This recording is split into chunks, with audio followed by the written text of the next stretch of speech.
Assalamualaikum warahmatullahi wabarakatuh. Perkenalkan, nama saya Bima Ardiansyah. Pada kesempatan kali ini, saya akan mempresentasikan terkait analisis SWOT dan platform yang mendukung Internet of Things untuk produksi perumahan prefabrikasi di Hong Kong.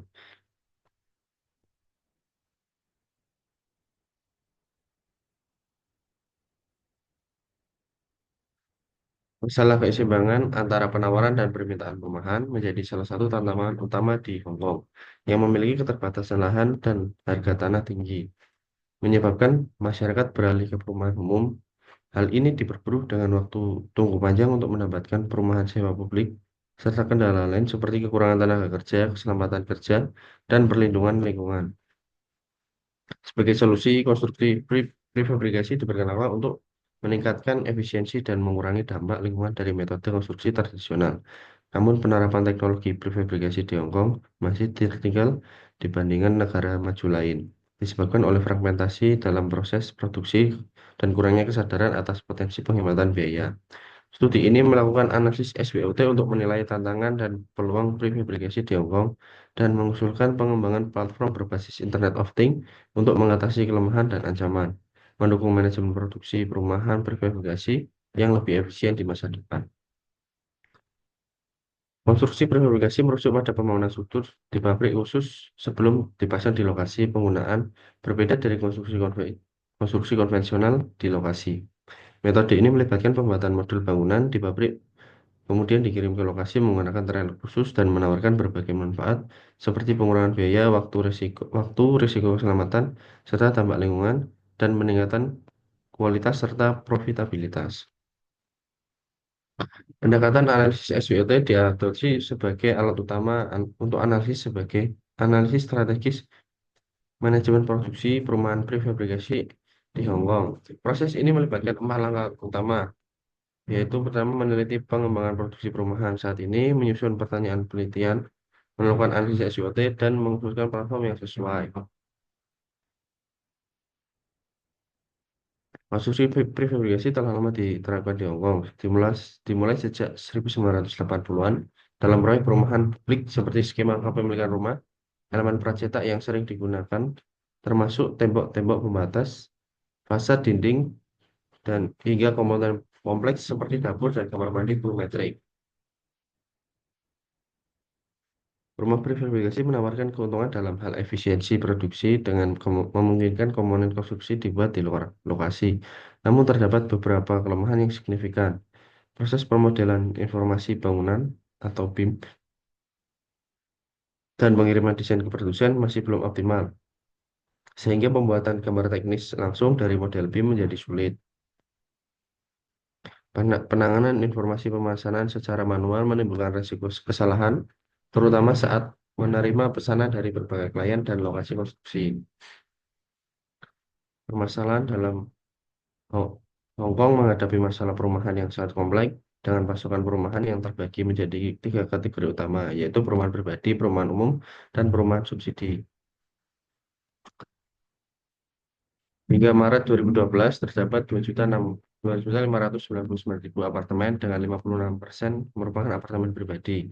Meskipun ada permintaan yang tinggi seperti tercatatnya 48.841 pernikahan antara 2004 hingga 2011, hanya 13.609 apartemen pribadi yang baru dibangun, menyebabkan persaingan ketat di antara pasangan muda. Rencana perumahan yang ambisius di Hong Kong membawa dampak lingkungan yang signifikan, termasuk debu, emisi gas rumah kaca, polusi suara, dan peningkatan limbah konsumsi.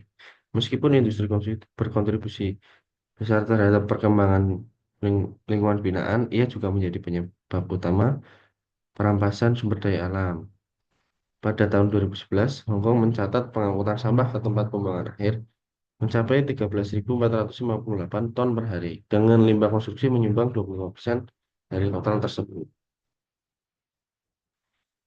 Di Hong Kong, lokasi konstruksi seringkali terbatas memengaruhi manajemen dan keberhasilan proyek. Dalam kondisi tersebut, model pengiriman dan perakitan just in time seharusnya lebih diutamakan, tetapi manajer lokasi biasanya harus menyimpan komponen tambahan sebagai penyangga.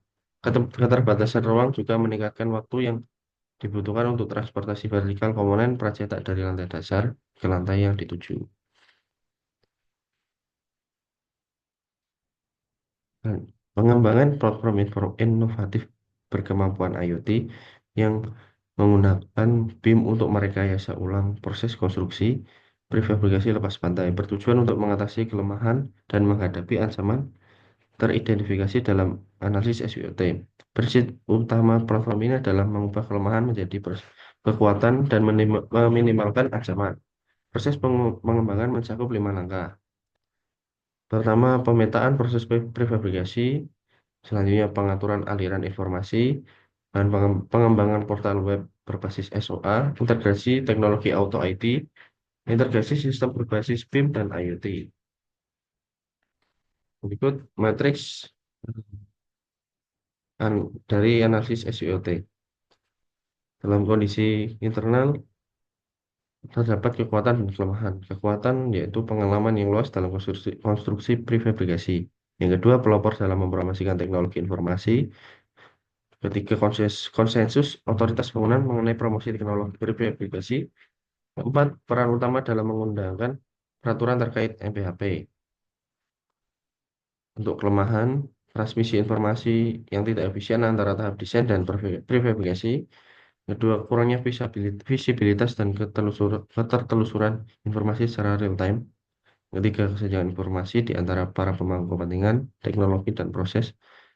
Yang ketiga, kurangnya interoperabilitas antara berbagai pemangku kepentingan dan sistem informasi perusahaan IS yang heterogen. Jadi untuk kondisi eksternal terdapat peluang dan ancaman. Untuk peluang yang pertama, himbauan untuk mengurangi konflik antara permintaan, perumahan yang tinggi dan kekurangan tenaga kerja. Yang kedua, himbauan untuk mengurangi limbah konstruksi. Yang ketiga, himbauan untuk mengurangi bahaya keselamatan konstruksi. Untuk ancaman, yaitu yang pertama, manajemen instalasi yang tidak efisien karena ruangnya sempit. Yang kedua, inefisiensi dalam transportasi dan tingginya biaya logistik lintas batas. Yang ketiga, metode penyimpanan informasi elemen percetak yang tidak memadai. Sekian, terima kasih. Wassalamualaikum warahmatullahi wabarakatuh.